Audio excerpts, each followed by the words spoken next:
اول ما بتتخنق في شغلك وتقعد مع نفسك بالليل في ساعه صفا، بتقول لنفسك امتى اعمل مشروع وابقى مدير نفسي، وعلى طول بتيجي في بالك فكره بيزنس وبتتخيل انك هتكسر الدنيا وتعمل لوجو بالوان متناسقه وشكل مميز، وبعد دقيقتين بتتخيل اللوجو بتاعك اتحول لبراند والمبيعات بقت بالملايين والفروع بقوا 2 و3. 2 و3 ايه؟ احنا هنفتح 10 فروع في الخليج واوروبا، ويتعمل معاك لقاءات وتتشهر والناس تنادي عليك. وفعلا بتلاقي حد بينادي عليك بس بيطلع القهوجي وبيطلب منك الحساب. بتحط ايدك في جيبك تطلع منه ورقه ب20 يتيمه هي اللي في جيبك، فبتنهار كل احلامك في الخليج واوروبا وتقول لنفسك هو بلبن احسن مني في ايه؟ لكن بلبن وصل لده بعد سنين من الماركتينج والمبيعات، ولما كان بيبدا كان بيركز على البيع وبعدين بنى العلامه التجاريه. في فرق كبير بين انك تبيع وبين انك تبني اسم تخلي الناس هي اللي تدور عليك. المبيعات ممكن تعيشك النهارده، لكن البراند ممكن يعيشك طول العمر. المبيعات هي الحاجه اللي المفروض تعملها لو لسه ما بنتش علامه تجاريه، وده مش عيب او غلط، خصوصا لو شركتك ناشئه او لسه صغيره، لان ساعتها بيكون تركيزك على انك تجيب اول عميل بسرعه وتدخل فلوس دلوقتي علشان تدفع مصروفاتك. فبتحاول تركز على انشطه تساعدك في ده، زي انك تركز على خدمه العملاء وتتواصل معاهم وتعرض منتجك او خدمتك وتقنعهم انهم يشتروا منك. الموضوع بيكون شبه انك بتلف وتدور على الزبون،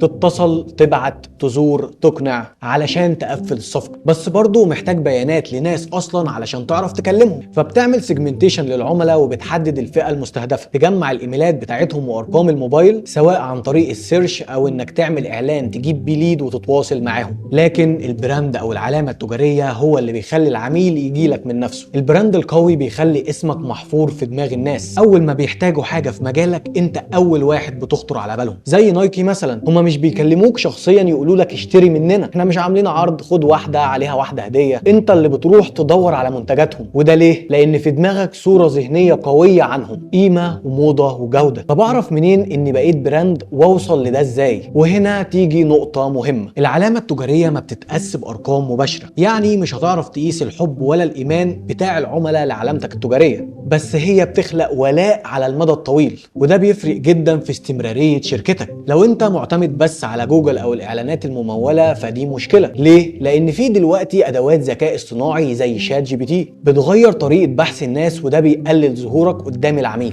علشان كده لازم تشتغل على السوشيال ميديا. ليه؟ لانها مجانيه لحد كبير وبتوصلك للعملاء المحتملين من غير وسيط، والاهم بتخليك تبني علاقه مباشره مع جمهورك، وده هنتكلم عنه بعدين. بس دلوقتي خلينا في اهميه انك تبني براند. اول حاجه هتبقى مميز وسط المنافسين. السوق هيبقى مليان ناس بتبيع نفس اللي انت بتبيعه، بس اول ما تبقى معروف الحصه السوقيه بتاعتك هتزيد، لان البراند بيخلي الناس تختارك حتى لو في بدايل ارخص. تاني حاجه لما اسمك يبقى قوي هتقدر تبيع بسعر اعلى من المنافسين، والناس هتدفع لانهم شايفين ان المنتج يستاهل، وده اللي بنسميه براند بريميوم. تالت حاجه كمان العملاء هيبقى عندهم ولاء ليك. العميل اللي بيحب البراند بتاعك مش بس هيشتري مره، ده هيشتري طول حياته، وكمان هيجيب لك عملاء جداد من غير ما تطلب. رابع حاجه بتقلل تكاليف التسويق على المدى البعيد. هو صحيح بناء البراند بيكلف في الاول، بيكلف كتير بصراحة، لكن بعد فترة شهرتك هي اللي هتسوق لك صح. بدل ما تفضل تدفع فلوس كتير في الإعلان، الناس نفسها هي اللي هتتكلم عنك. خامس حاجة بقى ودي مهمة قوي، وهي المرونة وقت الأزمات. الشركات اللي عندها براند قوي بتقدر تعدي من أوقات الأزمات أو المنافسة الشديدة، لأن عملائها بيكونوا لويال ليها. المبيعات حلوة ومهمة وبتجيب دخل سريع، لكن البراند هو المفتاح الحقيقي للنجاح المستدام. من أول يوم في مشروعك